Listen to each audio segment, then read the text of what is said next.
Greetings, folks. This is the PersonaWeasel, and this is my video game review of Persona 4 for the PlayStation 2. I bought this game in March for $5 because there was a sale going on before the Persona 5 came out, and so I bought this game. Persona 3 and Persona 2 Eternal Punishment. Those games are on my PlayStation 3, so that's how I played them. Now, moving away from the city life from the previous game, the setting takes place in a quiet small town of Inaba. The main character is not living in a dorm compared towards Persona 3, but he's living with his uncle, who is a detective on a police force, and his young cousin that's 5 years old. The story of this game revolves around an urban legend that becomes true. Now, that is the Midnight Channel. Apparently, if you look at the Midnight Channel on a rainy night, you can see your soulmate. But in the real world, the character that appears in the TV will also go missing in real life and will drop dead by hanging from an antenna. And this game continues with the social simulation from Persona 3 and the fusion of the Personas. Instead of just grinding out with the Personas during dungeons along with the other party members, interacting, you have to interact with the people of Inaba, so that way that'll be the key towards making the Persona a lot stronger through the social links that come back from the previous game. What gets improved in this game is to directly control your party members and also guard against future attacks by the enemies. This is a lot better than just letting the shadows beat the crap out of your party members and yourself. Also, the gameplay is expensive with the ability to have one of your players come back and knock down other foes when you expose a weakness of one of the shadows. Now, regarding the plot of the game, this story reminds me of Scooby-Doo in a couple of ways. There have been multiple murders in the small country town.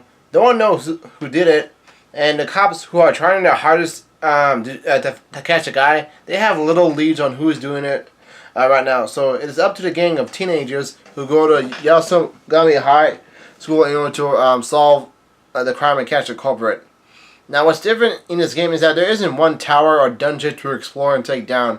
It's multiple dungeons that have been created for the people's hearts because the whole point of the TV world is to show how everyone has the other side, which people don't see once the camera is off. Like the shadow in the game, it's the opposite of other people's desires, and that's how these dungeons came about. Now, the dungeons are small, which is pretty neat and useful, but at the same time, it's bad because there isn't any exits to take, so that way you can go once you run out of stamina points. And that was annoying out of me a couple of times, but this gives you all the more reason to stock up on some supplies at the store. Now, one part I like about this game is the closeness of the characters in Persona 4. Now, the setting, it's obvious, it's in a small town, so like small town people on the countryside, they know their people, unlike the city, where everyone is just keeping to themselves. Now, this particular game brings everyone together as they know the darkest secrets, because that's how the game progresses on. Not only that, but there are some fun events and goofy outings that take place, which bring these guys closer together, and that gave me like a warm and fuzzy feeling. Now, in comparison towards Persona 3, those characters in Persona 3, they're all just living in their dorms because they were the ones who happened to be Persona users, and they were able to fight against the shadows. Like, that was the one thing that kept these guys together. Now, the characters were all fun, and I really liked them. But the ones I had problems with Yukiko and Chie.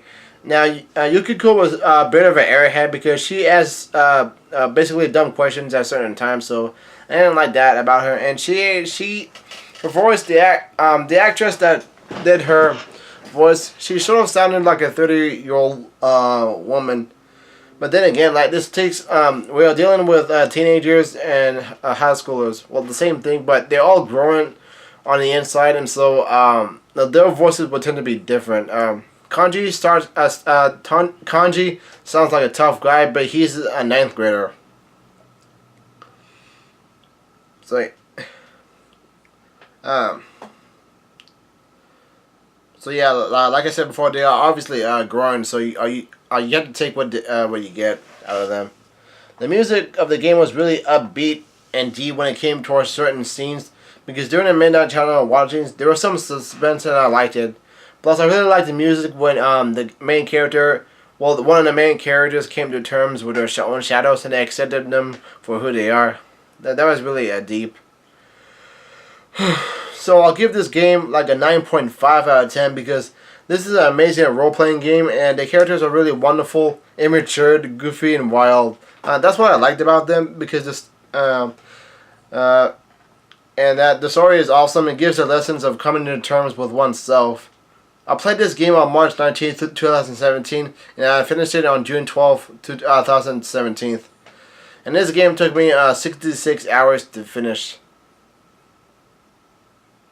Yep.